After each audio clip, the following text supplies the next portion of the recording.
Corona वैश्विक महामारी का प्रकोप जारी है। भारत में 4 लाख के आसपास केस लगातार आ रहे हैं। तो इससे क्या हुआ, जो हेल्थ स्ट्रक्चर था हमारा, जो हमारा मेडिसिन विभाग था, उसके ऊपर इतना बर्डन आया कि उसकी पूरी संभावनाएं थी वो पूरी तरह से ख़त्म हो गई, या फिर एक तरह से बहुत ज़्यादा शॉर्टेज आ गई है। उसके तंत्र में ब्लैक मार्केटिंग होने लग गई, अफवाहें बहुत ज़्यादा हो गई, यानी इन्फोडेमिक एक सिस्टम बन गया है। इन्फॉर्मेशन की लैक ऑफ इन्फॉर्मेशन है और लोग गलत गलत प्रैक्टिस भी करने लगे हैं। आपके व्हाट्सएप पर खूब ऐसे मैसेज आते होंगे, तो इनका एक इश्यू के ऊपर आज हम चर्चा करेंगे, एक एक उसके पक्ष को जानेंगे। मैंने पूरी रिपोर्ट तैयार की है, मेरे कई दोस्त जो हॉस्पिटल में लगे हुए उनसे बातचीत करते हुए डॉक्टर के माध्यम से हम इस निष्कर्ष से पहुंचे कि इस वीडियो को बनाया जाना चाहिए था। तो दोस्तों, ये आप देख सकते हो, इस प्रकार रेमडेसिविर इंजेक्शन बहुत ज़्यादा अभी न्यूज़ में है, उसके लिए इस प्रकार से लाइनें हर जगह आपको दिखती होगी। उसके बाद में ये है कि नकली सामग्री बेचने वाले या फिर एक तरह से दलाली ब्लैक मार्केटिंग करने वाले भी इसमें आ जाते हैं, जो आपदा को अवसर में बदल देते हैं। मानवता के ऐसे दुश्मन आपने कहीं नहीं देखे होंगे। ग्लूकोज नमक से बने 1 लाख रेमडेसिविर देश भर में बेच डाले, ऐसे लोग भी हैं। अब इनका तो क्या किया जा सकता है, लेकिन एक जागरूक नागरिक होने के नाते आप अगर आपके घरों में आसपास अगर कहीं ऐसा एग्जाम्पल दिखे तो आप जरूर पुलिस को सूचित करें। इसमें सरकार भी कुछ नहीं कर सकती, हमारा सक्रिय सहयोग भी होना चाहिए। हेलो दोस्तों, नमस्कार। आप सभी का आपके अपने यूट्यूब चैनल स्टडी विद मनोहर पर स्वागत है। मेरा नाम मनोहर है और मेरी क्वालिफिकेशन आप यहाँ देख सकते हो। अगर आप फर्स्ट टाइम आए हो तो ज़रूर हमारे चैनल को सब्सक्राइब कर दीजिए और उसके बाद में इस वीडियो को ज़्यादा से ज़्यादा लोगों तक शेयर कर दीजिए, ताकि ये जो राइट इन्फॉर्मेशन है वो हर जगह पहुँचे। इस वीडियो में हम पूरी तरह से एक एक सेगमेंट, आपके हर एक क्वेश्चन जो रेमडेसिविर से रिलेटेड है उन सभी को कवर कर देंगे कि रेमडेसिविर इंजेक्शन क्या है, ये शरीर में कैसे काम करता है, कोरोना वायरस के विरुद्ध में कितना ये इफेक्टिव है, कितना प्रभावी है, कितनी इसमें ज़्यादातर क्या है कि फेक न्यूज़ बहुत ज़्यादा प्रचलित है, तो वो भी देख लेंगे। भारत में कितना इसका निर्माण होता है, कौन निर्माण करता है, इसकी शॉर्टेज कब खत्म हो सकती है, इसकी जो प्राइस है वो कितनी है, सरकार अभी इसके ऊपर क्या स्टेप ले रही है, एक एक सेक्शन को, एक एक पक्ष को हम जानते रहेंगे। चलिए सीधा स्टार्ट करते हैं। तो दोस्तों, सबसे पहले किसी भी समस्या का हमारा रूल है कि हम सबसे पहले उसके तह तक जाएंगे कि कब ये बना था। हिस्टोरिकल बैकग्राउंड देख सकते हैं। तो दोस्तों, आपको बता देता हूं मैं, 2009 कौन सा साल था, 2009, जब एक अमेरिका की कंपनी थी जिसका नाम था गिलियड साइंसेज। ठीक है, क्या नाम है, गिलियड साइंसेज। तो इस कंपनी ने जो एक ड्रग्स बनाई थी जिसका नाम ही यही है, रेमडेसिविर ड्रग्स बनाई थी, जो किसके लिए बनाई थी, एक तरह से हेपेटाइटिस सी के लिए। किसके लिए, हेपेटाइटिस सी के लिए। हेपेटाइटिस सी क्या है, ये भी एक वायरल रोग ही है। ठीक है, हेपेटाइटिस सी ये भी एक वायरस रोग है जो HCV वायरस से फैलता है। तो उसके विरुद्ध में ये दवा बनाई थी, लेकिन उसके बाद में इसका ट्रायल हुआ तो ये विफल साबित हुई, वहाँ पर ये इसके कारगर साबित नहीं हुई। तो पहली चीज़ ये हो गई, 2009 में इसको पहली बार निर्मित किया गया था USA में। ठीक है, कंपनी कौन सी, USA गिलियड साइंसेज ने। और ये किसके विरुद्ध में थी, हेपेटाइटिस सी के विरुद्ध में थी, लेकिन वहाँ पर ये कारगर साबित नहीं हुई। फिर क्या होता है दोस्तों, अफ्रीका में, ठीक है, अफ्रीका में 2014 से 16 के बीच में एक वहाँ पर भी एक वायरल डिजीज आती है जिसका क्या नाम था, इबोला।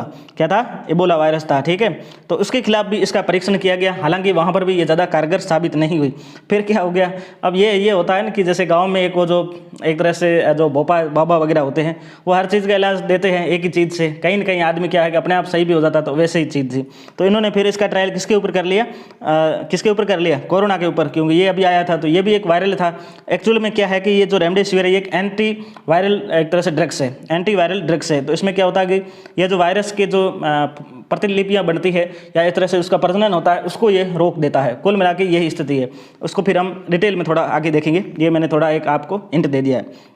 तो WHO के उसने द्वारा कोविड पे परीक्षण किया गया, तो कई देशों में कोई दवा थी नहीं, तो इसको फिर एक तरह से इमरजेंसी यूज के लिए इसे अनुमति दे दी गई और पूरे वैश्विक स्तर पर ये चलने लग गई थी। उसके बाद में आप देख सकते हो, WHO की मुख्य वैज्ञानिक सलाहकार डॉक्टर सौम्या स्वामीनाथन ने इंडिया टुडे जो चैनल है को बताया कि 5 नैदानिक परीक्षण के निष्कर्ष से पता चला है कि रेमडेसिविर कोविड-19 संक्रमण के एक गंभीर मामले में पीड़ित लोगों के बीच यांत्रिक वेंटिलेशन की आवश्यकता को कम नहीं करता है। तो उन्होंने बताया कि इतना ज़्यादा इफेक्टिव नहीं है। तो ये थोड़ा हिस्टोरिकल बैकग्राउंड हो गया कि 2009 में बना, फिर एबोला के लिए यूज हुआ, फिर अभी कोरोना के लिए यूज हो रहा है। इसके ऊपर डिबेट है, कोई तो कहते हैं कि ये ठीक है और कोई कहते हैं कि ये बिल्कुल भी एक तरह से इसका कोरोना के इसमें कोई इलाज में कोई लेना देना नहीं है, बिना मतलब ये एक तरह से डॉक्टर के द्वारा दी जा रही है। तो ये हमने चीज़ देख ली है। तो भारत में कौन बना रहा है, सीधी सी बात है, अभी हमने पीछे देखा ही है, कौन सी है, गिलियड साइंसेज हैं उसके साथ में कोलिब्रेशन करके भारत की ये 7 कंपनियां हैं जो यहाँ पर क्रिएशन कर रही हैं। तो ये कंपनियां एक बार देख लेते हैं। कैडिला हेल्थ केयर है, उसके बाद में सिप्ला जो बहुत बड़ी कंपनी है, माइलान है, ठीक है, हेट्रो है, ये सबसे ज़्यादा बनाती है यहाँ पर। डॉक्टर रेड्डीज जो आजकल छाई हुई है क्योंकि इसने जो इसका कोलिब्रेशन किसके साथ में हुआ है, स्पुतनिक वी जो बना रही है रशिया की कंपनी, तो उसके साथ में बनाकर ये वैक्सीन बनाएगी। उसके बाद में जो जुबलीन फार्मा है, उसके बाद ये जो सीजिन इंटरनेशनल है, इस प्रकार से ये कंपनियां हैं जो क्रिएशन करती है। अब थोड़ा सा ये देख लेते भारत में कितनी बनती है। तो दोस्तों अभी क्या हुआ है कि भारत में लगभग 38 लाख, कितनी 38 लाख पर मंथ, ठीक है, 38 लाख पर मंथ क्रिएशन हो रही थी। और ये तो एंटीवायरल डिजीज़ है या एंटीवायरल डिजीज़ के विरुद्ध में दी जाती है, तो इसकी भारत में ज़्यादा खपत भी नहीं थी। तो ये इतनी बन रही थी और अपनी बहुत ही ज़्यादा फर्स्ट फेज में जब कोरोना आया था तो ये बहुत ही इसमें सफिशिएंट थी। अब क्या हुआ था कि जब दिसंबर हमारा महीना आया, कौन सा दिसंबर, तब इस कंपनियों ने क्या किया कि एक तरह से रोक लगा दी और दूसरी जितनी भी जो एक्स्ट्रा में थी 10 लाख, तो वो क्या कि पूरे विश्व में निर्यात कर दी। अब ये समस्या आ गई, ठीक है, दिसंबर में इन्होंने रोक दिया और जो बची हुई थी वो भी दूसरे कंट्रीज़ को दे दी। तो यहाँ पर क्या है कि पूरी तरह से शॉर्टेज आ गया। फिर मार्च तक इन्होंने लगभग कुछ किया ही नहीं और कोई ऑर्डर भी नहीं था, तो ये पूरी अपने बैठे रहे आराम से, कोई इनको पता ही नहीं था। तो अभी जो और फिर क्या होता है कि एकदम केसेस बढ़ गए पूरी तरह से, और यही दवाई एक तरह से ज़्यादा यूज़ नहीं था बट इसके बारे में भ्रम फैला हुआ था, तो इसकी डिमांड बहुत ज़्यादा बढ़ गई। और इकोनॉमी में आपको पता होगा कि जो इकोनॉमी पूरी तरह से ड्राइवेड करती है वो किसके ऊपर करती है, डिमांड और सप्लाई के ऊपर। जिस चीज़ की डिमांड बढ़ेगी उसकी सप्लाई हालांकि बढ़नी चाहिए, और लेकिन सप्लाई अगर जिसकी कम है तो फिर क्या है कि जो उसकी डिमांड है वो तो गड़बड़ा जाती है। इसके चक्रों में क्या है कि प्राइस बढ़ जाती है, कालाबाजारी और होल्डिंग के ये इसमें एस्पेक्ट और जुड़ जाते हैं। तो इस प्रकार से पूरी एक पैरेलल इकोनॉमी, समांतर अर्थव्यवस्था का सर्जन होता है। तो ये यहाँ पर समस्या आई थी, ठीक है। अब यहाँ पर कंपनी अब लगातार बढ़ रही है और कंपनी बोल रही है कि हम एक तरह से इसको डबल कर देंगे। डबल करने का तात्पर्य होगा लगभग एक तरह 76 लाख पर मंथ के रूप में भी इसका उत्पादन कर देंगे। तो ये रेमडेसिविर आप देख सकते हो, रेमडेसिविर फॉर इंजेक्शन एक इसमें दवाई आपको पता होगा, दवाइयाँ अलग अलग सेक्शन के अंतर्गत आती है। यानी कुछ ऐसी दवाई होती है जो एक तरह से आप गोली के रूप में लेते हो, दूसरी ये सीरिंज के रूप में, यानी इंजेक्शन जो आपके जो यहाँ पर शरीर में कहीं भी एक तरह से लगाया जाता है। तो ये क्या है कि सीधा धमनियों में सीधा प्रवेश करता है, और ये मतलब इंजेक्शन क्या है कि वो जल्दी रिएक्ट करता है क्योंकि सीधा आपने यहाँ पर दे दिया, और जो गोली वगैरह है तो वो थोड़ी सी बाद में अपने इफेक्ट दर्शाती है। तो ये चीज़ हो गया, ये इंजेक्शन है, क्या है इंजेक्शन। तो ये चीज़ हमने देख ली है। उसके बाद में अब देखते हैं कि हाउ टू वर्क, हमारे शरीर में ये काम कैसे करती है। ये चीज़ आपके कहीं के सारों के फ़ोन आ रहे थे कि सर ये बता दीजिए कि ये शरीर में कैसे काम करती है। तो दोस्तों क्या होता है कि जो कोरोना वायरस है जब हमारे शरीर में प्रवेश करता है, जब ये फेफड़ों के पहुंचकर वहाँ पर जो कोशिकाएं हैं वहाँ पर ये इसको बेस मिलता है, यानी होस्ट मिलता है। तो ये क्या करता है, सबसे मेन चीज़ क्या है, यहाँ पर ये प्रतिलिपियाँ बनाता है, मतलब अपना प्रजनन करते हुए यहाँ पर बहुत सारी अपना फैमिली बना लेता है। तो इस प्रकार से हमारा पूरा जो फेफड़ा है वो भर जाएगा, तो फिर हमारे श्वास लेने की वो भी क्षमता घट जाएगी और एक तरह से हम मर जाएंगे। तो ये वाली परिस्थितियाँ हैं। अब यहाँ पर क्या होता है कि जो कोरोना लगभग उसका टाइम पीरियड एक तरह से 14 दिन माना गया है। तो 0 से 7 दिन होता है, इसमें ये वायरस हमारे शरीर में बहुत ज़्यादा होता है या फिर शरीर के अंदर रहता है। 7 दिन के बाद से एक तरह से इसके विरुद्ध में क्या है कि जब शरीर में पता चलता है कि बाहर से कुछ एक्टिविटी आई है जो हमारे को प्रभावित कर रही है, तो उसके विरुद्ध में एंटीबॉडी क्रिएशन होता है। क्या होता है, एंटीबॉडी क्रिएशन होता है। तो फिर जो 7 से लगाकर जो 14 दिन होता है, ये क्या होता है, एंटीबॉडी वाला होता है, ठीक है। अगर इसके विरुद्ध में आपकी सही एंटीबॉडी क्रिएट हो गई तो कोरोना वायरस अपने आप ही खत्म हो सकता है। अगर नहीं होती है या फिर उसकी तुलना में उतना नहीं होता तो फिर समस्या पैदा होती है। तो ये चीज़ आप समझ गए। तो यानी 7 से 14 दिन वाला स्थिति है। तो यहाँ पर फिर ये क्या है कि बाहर से अगर ये इंजेक्शन देते हैं, ऐसा माना गया है, तो इसका कुछ इम्पैक्ट ये देखा गया है कि जब जो कोरोना वायरस है इसके अंदर जो जेनेटिक चीज़ है, जैसे हमारे शरीर में क्या है, डीएनए है, ठीक है। डीएनए आपने देखे होंगे कि जितने भी हमारे जेनेटिक्स जो पुलिस वगैरह खोज करती है, या फिर आपकी जो पैतृक संपत्ति, यानी कि आप अपने माता पिता के लड़के हो या नहीं, तो इसकी जांच करने के लिए डीएनए का टेस्ट करते हैं। यानी यही जेनेटिक चीज़ है। जेनेटिक एक सेक्शन से या एक फैमिली से दूसरी फैमिली या जो भी अपन पीढ़ीगत रूप से उसका संचार होता है। तो यहाँ पर क्या है, आरएनए है। क्या है, आरएनए। तो आरएनए के माध्यम से उसकी प्रतिलिपियाँ बनती है। तो यहाँ पर अगर जो एंजाइम और आरएनए के बीच में रिलेशन है, इसको अगर काट दे, या जो कोशिका इसको होस्ट कर रही है उसको अगर अपन खत्म कर दे, तो कोरोना का जो इम्पैक्ट है वो कम हो सकता है। कोरोना का जो रिफ्लेक्शन है या जो प्रतिलिपियाँ बनती है उसको भी हम कम कर सकते हैं। तो ये दवाई ऐसे माना जाता है कि इस एंजाइम को इसके बीच में संपर्क को काट देती है, तो उससे संख्या थोड़ी कम हो जाती है। तो ये चीज़ हो गया कि शरीर के अंदर कैसे काम करती है। अब हम देखते हैं इसके कुछ चीज़ें देख लेते हैं कि जो प्राइस है वो कितनी है। तो दोस्तों प्राइस इसकी अलग अलग है, क्योंकि 7 कंपनियां हैं, सीधी सी बात है। तो लगभग ये है कि 899 से लगाकर एक तरह से 4000 से 5000 के बीच में इतनी है। अगर इससे ज़्यादा आपसे कोई अगर पैसे लेता है तो वो बहुत ज़्यादा ठगी कर रहा है आपके विरुद्ध में। और तो उसकी आप ऐसे कर सकते हो, अपनी रिकॉर्डिंग फ़ोन की चालू रखकर उसके विरुद्ध में जब वीडियो वगैरह संचार करके, आजकल सोशल मीडिया का युग है, आप इसका यूज़ कर सकते हो। तो ये प्राइसेस वाली स्थिति आ गई। अब ये देखते हैं कि इसकी होल्डिंग क्यों हो रही है। तो सीधी सी बात है, इसका डिमांड बहुत ज़्यादा बढ़ गई है और इसकी काफ़ी चीज़ें हो गई। अब लोग क्या है कि 4 लाख केस आ रहे हैं। अब 4 लाख केस में से अगर माना कि 5% भी लोग हैं जिनको इस तरह से वेंटिलेटर पर ज़रूरत होती है, जब ये क्या मैंने बताया 7 से 14 दिन के बीच में जब वेंटिलेटर के यूज में, तब डॉक्टर की डिस्क्रिप्शन के आधार पर इनको रेमडेसिविर दी जाती है। तो ऐसे लोग अगर 5% भी है तो भी बहुत ज़्यादा हो जाते हैं एक तरह से।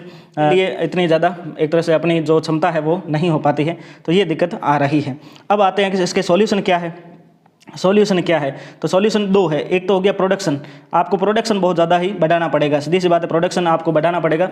और इसके लिए दिक्कत क्या आ रही है कि जो रॉ मटेरियल चाहिए तो वो भी बाहर से लाना पड़ता है, तो उसके लिए भी काफ़ी डिमांड रहती है। और फिर यह कि उसके लाइसेंस भी होता है, उसकी पूरा एक टाइम पीरियड होता है, हर चीज़ को देखा जाता है। फिर जाकर क्यों मेडिकल चीज़ है, इसमें क्या है कि वापस साइड इफेक्ट अगर क्रिएट हो गए तो कंपनियों के लेने के देने पड़ सकते हैं। तो ये चीज़ सारी देखी जाती है, इसलिए इसमें थोड़ा सा टाइम भी लग जाता है। तो लेकिन कोई बात नहीं, प्रोडक्शन बढ़ाना ही होगा। दूसरी है कि उसका जो वितरण है उसमें कुछ सुधार करना होगा। अभी क्या है कि ड्रग्स का जो मामला है वो कौन देखता है, सेंट्रल गवर्नमेंट देखती है। तो सेंट्रल गवर्नमेंट ऐसे कर सकती है। अब ये मेरे को समझ नहीं आ रहा है कि ये दूसरे चीज़ों को लोगों को दे ही क्यों रहे हैं। अगर आपको सीधा हॉस्पिटल में दीजिए कि ये भाई जैसे कोई भी हो गया कि जयपुर में SMS हॉस्पिटल हो गया, बस वहाँ पर ही आपको मिलेगी, ठीक है। यहाँ पर कोई जो प्राइवेट हॉस्पिटल है उनको दे दिया, बस इसके अलावा किसी को आपको मेडिकल पर देने की आवश्यकता ही नहीं है। तो आप सीधा इसका जो कालाबाजारी और होल्डिंग है इसको रोक सकते हो। 2-3 महीने के लिए ये व्यवस्था अस्थायी रूप से कर देनी चाहिए। उसके बाद में एक कमेटी को पूरी क्रिएट करके वो पूरा ऐसे ही देखे। अब यहाँ पर हो क्या रहा है कि जो डॉक्टर्स वगैरह है वो तो काम कर नहीं पा रहे, उसके विरुद्ध में उनके ऊपर IAS वगैरह बैठा दिए गए हैं। तो वो उनको पता भी नहीं रहता कि एक तरह से रेमडेसिविर है क्या, इंजेक्शन क्या है, कोरोना वायरस क्या है। तो वो सारी इसमें इनबैलेंस हो गया है पूरा सिस्टम हमारा, तो वो थोड़ा सा सुधार करने की आवश्यकता है। तो ये चीज़ एक वापस ये चीज़ हो गई है। अब हम देखते हैं कि सरकार ने अभी तक क्या प्रयास किए हैं। तो दोस्तों 10 लाख का हमने लगभग निर्यात कर दिया था। अब सरकार ने फाइनली ये डिसीजन लिया है कि हम इसका निर्यात नहीं करेंगे, तो निर्यात पर बैन लगा दिया गया है। रेमडेसिविर भारत में ही बनेगी, वो भारत में ही यूज होगी।